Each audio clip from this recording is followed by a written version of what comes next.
L'eau, lorsqu'elle n'est pas manipulée, revient toujours à l'étal. Donc, que ce soit une tasse, une baignoire, une piscine, un lac ou un océan, c'est plat. Bien sûr, le mouvement naturel n'est pas pris en compte et ne correspond pas à une courbe. Nous avons zéro image authentique de la NASA. Elles sont toutes composites. Même la NASA admet qu'ils photoshopent leurs images. C'est photoshopé, c'est vrai, mais il faut que ça le soit. À plusieurs occasions, la NASA a reconnu qu'il était impossible d'aller au-delà de l'orbite basse terrestre, qui est entre 160 km et 2000 km d'altitude. Ce qui est intéressant, c'est qu'on nous dit que la Lune est à 383 000 km, ce qui fait une différence de 381 092 km. Peu importe que vous soyez au niveau de la mer ou sur le toit d'un immeuble, en haut d'une montagne, dans un ballon à air chaud ou un avion, ou que vous regardiez des prises de ballons amateurs en haute altitude, l'horizon ne manque jamais d'être à hauteur Dieu. Que vous regardiez Toronto à l'horizon depuis Niagara-on-the-Lake, distant de 50 km, ou Chicago à l'horizon depuis Union Pier, distant de 69 km, ou même l'île d'Oahu depuis l'île de Kauai, ce qui fait presque 160 km de centre à centre, ou 118 km entre les points les plus proches, vous ne verrez aucune courbure là où il devrait y en avoir une. Selon le théorème de Pythagore qui détermine que la courbure de la Terre est de 20 cm tous les 1600 mètres au carré, Oahu ne devrait pas être visible du tout, alors qu'elle l'est complètement. En 1887, Albert Michelson et Edward Morley ont réalisé ce que l'on appelle l'expérience Michelson-Morley.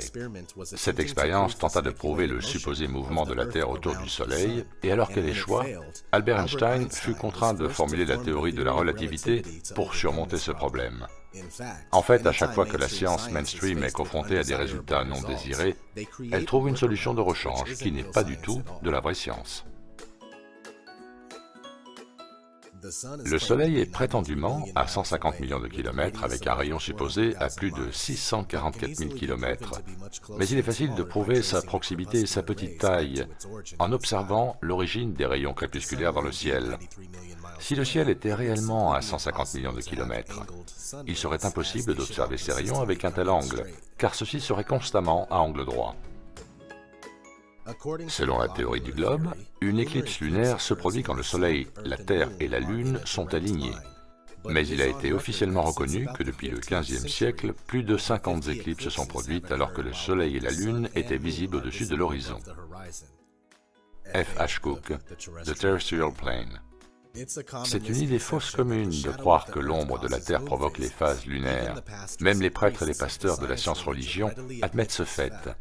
La chose intéressante concernant les phases lunaires est que la répétition des 8 phases est toujours identique, alors que si la Terre tournait autour du Soleil, ces 8 phases seraient inévitablement inversées pendant les saisons d'été et d'hiver. Je comprends parfaitement que l'idée d'une Terre plate et stationnaire semble ridicule de bien des manières, mais c'est uniquement parce que nous avons appris cette idée fausse du globe terrestre dès le premier jour de notre scolarité.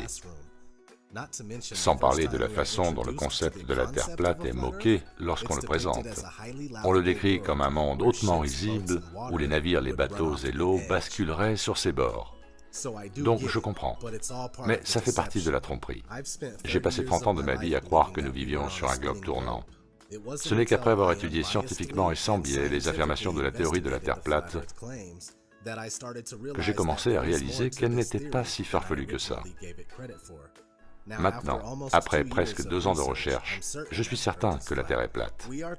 On nous dit que la Terre tourne façon toupie à 1600 km/h tout en révolutionnant autour du Soleil à 106 000 km/h, pendant que le système solaire, dans son ensemble, file dans la Voie lactée à la vitesse ébouriffante de 788 000 km/h, qui elle-même fonce à travers l'espace infini à la vitesse hallucinante de 1 600 000 km/h. La plupart des gens croient à ça, et pourtant, chaque tentative de prouver la rotation de la Terre a échoué. La même chose pour la courbure. Ça n'a jamais été prouvé, et on ne la voit que dans les films, les images composites de la NASA, ou lorsque nous regardons à travers un objectif fisheye. Ceci étant dit, merci de continuer de vous informer de manière critique. Posez des questions et exprimez-vous.